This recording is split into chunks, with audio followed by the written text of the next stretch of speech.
It's Friday, August 25th, 2023. Welcome to episode 67 of the Alameda Postcast, an audio service of the Alameda Post. I'm your host, Scott Peeler. In this edition of the Postcast, Alameda Police released some details on the August 5th fatality at the Civic Center parking garage. Alameda Point dominates this episode with big art, new leadership, a water rescue, potential wetlands help, and a new shuttle service. The Alameda Animal Shelter needs donations of pet food. If you're not happy with your property tax assessment, we've got the guide to help you appeal. Oakland Airport looking for your opinion as they begin the process of expansion. We take a look at food and family at Domenico's. You need to be sure to look up this Wednesday for a blue moon that's truly super. And Alameda's latest tap house is open. These stories and more on this episode of the Alameda Postcast. Our top story. In episode 65, we reported on a fatal fall from the Civic Center parking garage on Oak Street.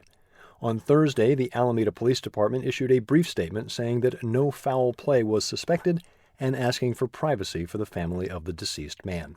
You can find the statement on APD's Facebook page. A whole lot going on at Alameda Point these days. The former Naval Air Station makes the postcast for a number of reasons, starting with some seriously large artwork. When your canvas is literally a runway, you have to think big. That's exactly what artists Pancho Pescador and Pablo Reyes Arroyo have done with their Life of Flight installation, a series of 3 murals painted on shipping containers. This is the first part of the massive taxiway mural project produced by the West End Arts District. Installed at Seaplane Lagoon near the Naval Air Museum, the artwork also defines the performance space for the upcoming Radium Runway events, which get underway with Saturday's grand opening featuring food trucks, music, and more from noon until 3. Then at 5:30, Javier Navarrete and his socially distant friends take the stage for a 3-hour concert featuring great salsa sounds. Next month, the ground murals will begin to come to life. For photos of the new artwork and links to previews of the Radium Runway events, head to alamedapost.com/features. As the transformation of the former base continues, there will be a new face overseeing this massive project. Alameda City Manager Jennifer Ott has chosen Abigail Thorne Lyman to lead the Base Reuse and Economic Development Department, formerly known as the Community Development Department. Dealing with real estate, housing, and economic development projects and programs and the accompanying politics is a fairly tall order. But Thorne Lyman is well experienced, having recently served BART as their Director of Real Estate and Property Development, overseeing their entire real estate portfolio. Thorne Lyman begins her new position on September 25th, taking over from Interim Director Andrew Thomas. To ensure a smooth transition, Thomas will continue with the department through the end of 2023. Details at alamedapost.com/news. Early Monday morning, Alameda Police were responding to a call of an in-progress theft at Alameda Point when officers observed a vehicle leaving the area with no lights.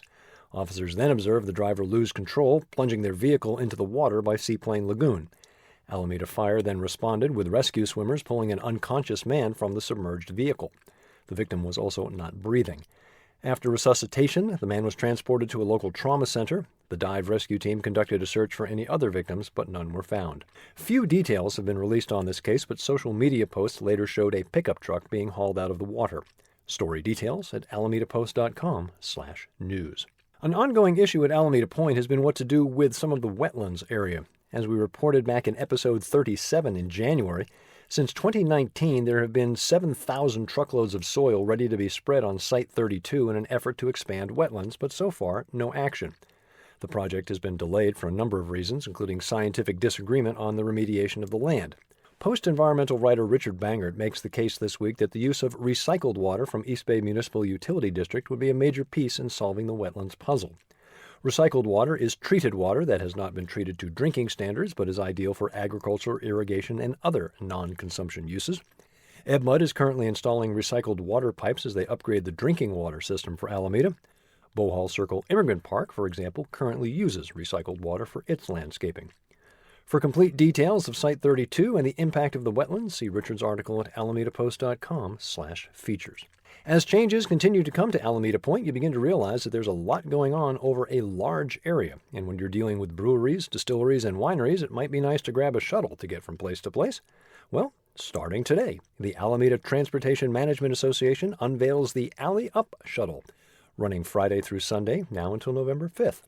The shuttle is free, runs every 10 to 15 minutes, and includes connections to the ferry terminals, Alameda Landing, and the various businesses and attractions in Spirits Alley and Alameda Point in general. Shuttle starts at noon, goes to 8:25 on Friday, 8:55 on Saturday, and 6:15 on Sunday. Some stops are dependent on the day of the week. For details and a map of the route, head to alamedaca.gov/alleyup. That's ALLEYUP. Friends of the Alameda Animal Shelter are in need of donations to stock their pet food pantry today, Friday. Specifically, they are in need of unopened dry dog kibble, wet cat food, wet dog food, and kitty litter. Details on the shelter's Facebook page. Special shout out to Grocery Outlet, who ran a donation matching program Thursday at their store. In episode 63, I mentioned that property tax assessments were complete for Alameda County. If you're a property owner, odds are you've received your valuation, and there's a reasonable chance you're not happy with it. That's why an appeals process exists. We've assembled a list of frequently asked questions, as well as requirements and links to the necessary forms. You can find that handy guide at alamedapost.com/news. One of the great conveniences of living in Alameda is the close proximity to Oakland International Airport. The rest of the Bay Area has also discovered the convenience of Oakland. Have you ever noticed that Pixar has dedicated parking spaces there? In 2019, Oakland handled 13.9 million passengers. Obviously, pandemic dropped those numbers in 2020, but last year saw a return to over 11 million flyers. The Port of Oakland is looking to expand the facility. They're asking for public input. There are plans to upgrade both Terminals 1 and 2 by streamlining ticketing, baggage handling and security screening, as well as constructing expanded international arrivals facilities. Additionally, a new 830,000 square foot terminal is planned just to the north of Terminal 1. Port of Oakland will be holding 4 public meetings beginning this Wednesday, August 30th. They're also encouraging commentary by email, postal mail, and online. For addresses, links, and schedules, visit alamedapost.com/news. Brian Woo's return from the injured list was a successful one on Tuesday. Brian was eased back into the lineup with a planned 4-inning outing. He definitely made it count. 1-run ball as the Mariners defeated the White Sox 6-3 in Chicago. 4 innings as a starter meant an automatic no decision, but Brian allowed just the 1 run on 3 hits with 1 walk and 1 strikeout, lowering his ERA to 4.58. Brian remains at 1-3 with 8 no decisions. Next up, split loyalty time here in the East Bay. Brian takes the mound Monday in Seattle against the Oakland A's. A change in our walking history tour schedule. Dennis Evanosky was originally scheduled to present the encore of Alameda's northern waterfront this Sunday, focusing on the major shipbuilding sites of the first half of the 20th century. That tour has been rescheduled for Sunday, September 10th. Meet at 10 a.m. at the foot of Mariner Square Drive, just east of the Pasta Pelican. For tickets and details, alamedapost.com/tours.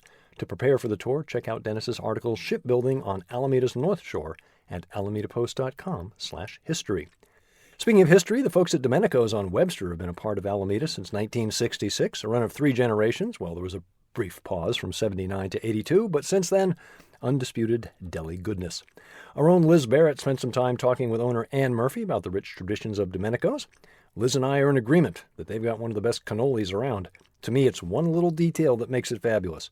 Domenico's doesn't fill the cannoli shell until you order it. That's the way you do it. Check out the complete story at alamedapost.com/features.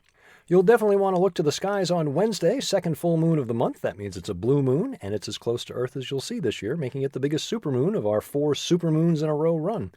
You'll want to enjoy this rare celestial occurrence. The next blue supermoon won't happen until 2032. Here on the ground, more things to enjoy at alamedapost.com/events. The Birds continues at Altarena Playhouse. Our own Gene Kahane was there last weekend, filed a great review of the Spooky Classic. Find Gene's review at alamedapost.com/features. Starlight Movies in the Park continues Friday at the Alameda Point Multipurpose Field with the showing of Space Jam: A New Legacy, starring LeBron James and Bugs Bunny. Look for Klay Thompson and Draymond Green as well.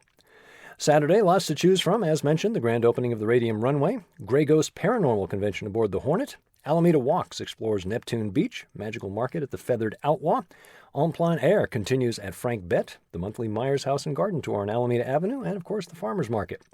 Sunday brings the Kiwanis Rummage Sale and the Evil Garden's Strange Summer Bazaar. Details on these events and more at alamedapost.com/events.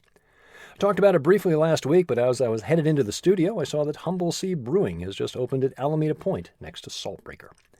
Thank you for supporting local news for Alameda. Join us as a member, alamedapost.com/memberships. Remember, you can also find us on Facebook, Instagram, YouTube, and Mastodon, as well as our own subreddit. Find the Postcast wherever you get your podcasts, or simply tell your smart device to play the Alameda Postcast podcast. I'm Scott Peeler. I'll be back next Friday with episode 68 of the Alameda Postcast.